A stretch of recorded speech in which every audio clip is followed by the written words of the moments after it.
Gagawa ulit ako ng simpleng merienda ko. Kapag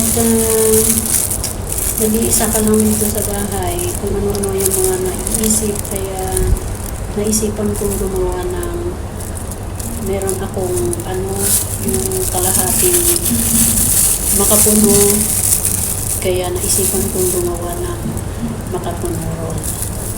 So, itatry kong gawin niya para may kakainin naman ng araw-araw. Sigurado hindi ko naman ito mauubos kung ganito karami. O, heto na. Kalahati lang itong makapunong natira. Tira ko lang ito, kaya naisipan kong i-blender na lang.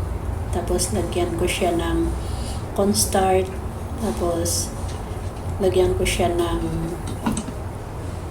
1 can condense.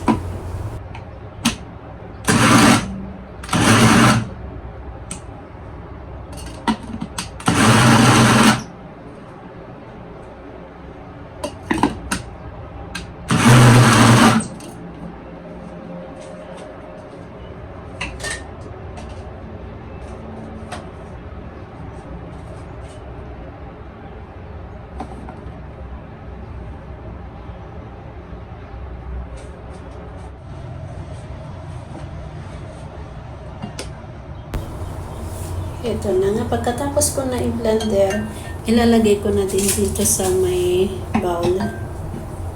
Para i-set aside muna natin siya.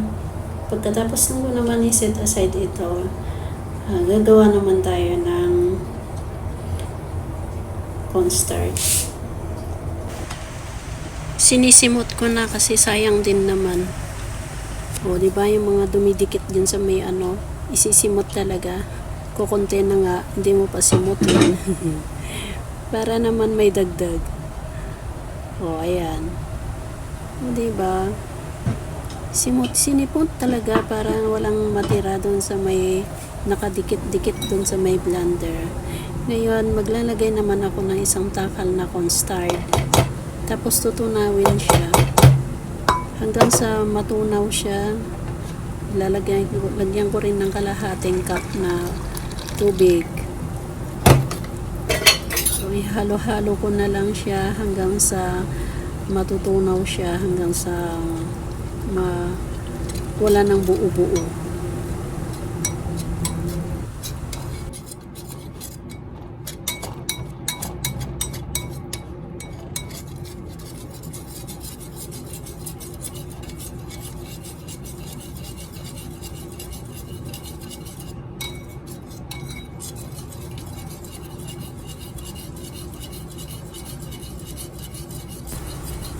Ayan na nga, at wala nang buo. Sure na walang buo-buo dyan. Pagkatapos naman ay set aside naman. Pagkatapos naman may set aside yun, isasalang din natin yung paglulutuan natin kawali. Huwag lagyan ng mantika. At maglalagay ako ng isang latang condense. Ihahalo lagi para naman hindi siya masusunog kasi madali siyang masunog, kaya low fire lang. Ngayon, sisimot na naman para naman walang matira doon sa may lata niya. Kailangan sisimutin kasi sayang din naman, di ba guys? O, ayan, nasimot na talaga. Meron pa. Kaya simutin na talaga. Tapos ihahalo na natin.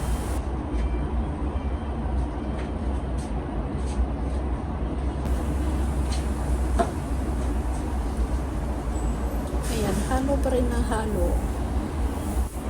Para hindi siya mangitim. Ayun, malapit na siyang mag-brown. Pagka nag-brown na ng ganito at kumukulo na, pwede ko na rin ilalagay ko din yung makapuno. Nilagyan ko nga pala ng asin ng konti. Tapos ihalo pa din. O, tingnan mo, malib ko lang ng konti, meron siyang brown na buo-buo. Ngayon, ilalagay ko na yung makapuno. Isisimot ulit, simutin ulit. sayang din naman, di ba? Katapos ko naman inilagay, ihalo-halo ulit. Susunod kong ilagay ngayon yung cornstarch. O diba? Ganun kadali. Pagkatapos may ilagay na yung cornstarch, ay halo-halo pa rin hanggang sa malapot na siya. Ito, lalagay ko na. Tapos halo-halo. Kailangan huwag bitawan sa kakahalo.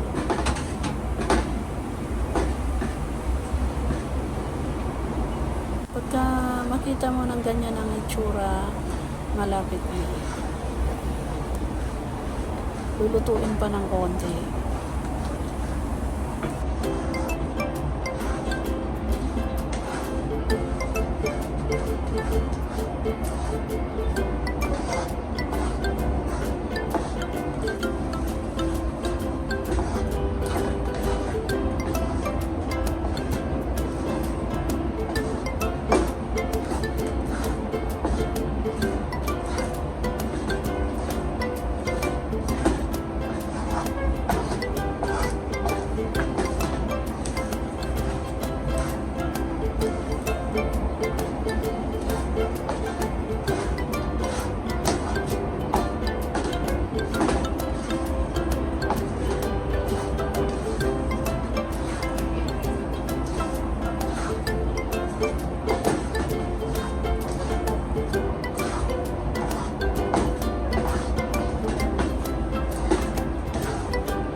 Ngayon parang okay na siya.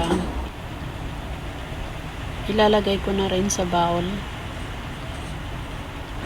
Tapos iiwanan ko, i-set aside natin hanggang sa mag-cold siya. Hanggang sa lumamig. Pagka lumamig na siya, saka na natin siyang i-roll. Bilog-bilogin. O, diba ganyan kadali? Pwede siyang pang negosyo.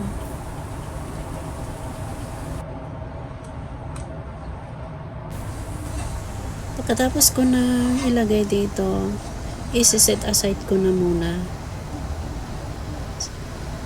Hanggang sa matiyak na malamig na siya.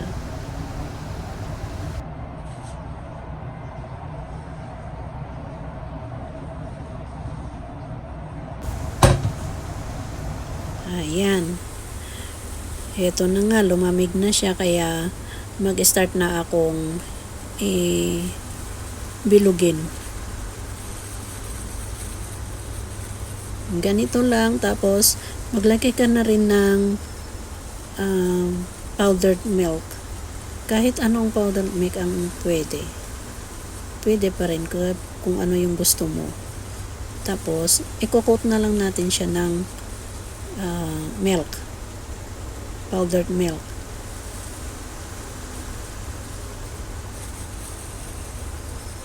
Ganyan siya.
Oh, ayan na guys.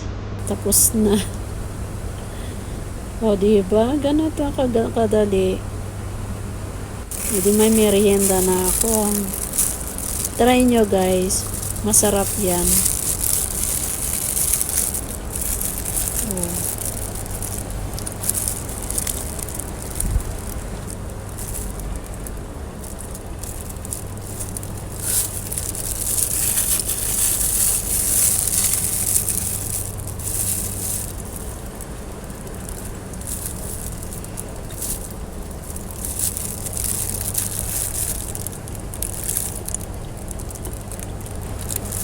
Pagkatapos ko nagawa ito, naalala ko pala meron pala akong mangga na binili dun sa palengke.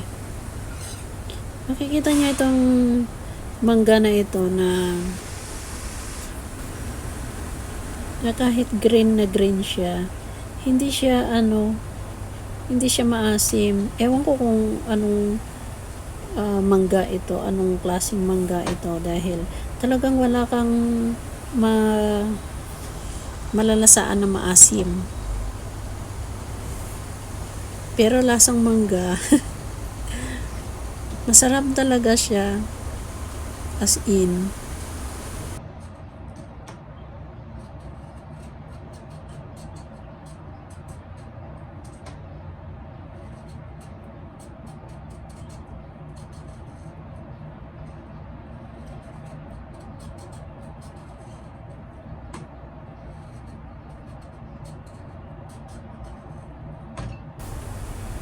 Pagkatapos naman na mabalatan, syempre, hiwa-hiwain. Diba guys? Hiwa-hiwain na natin para makakain na din. At habang nilalaro ang internet or mag-FB, kakain na ng mangga.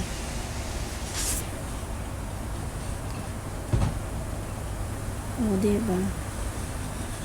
Pero pagka naman siya mahinog, guys, matamis din. Wala nga lang asim. Hindi nga lang siya maasim. Pero matamis din siya. Lalo pagka masyadong mahinog na talaga, ang tamis.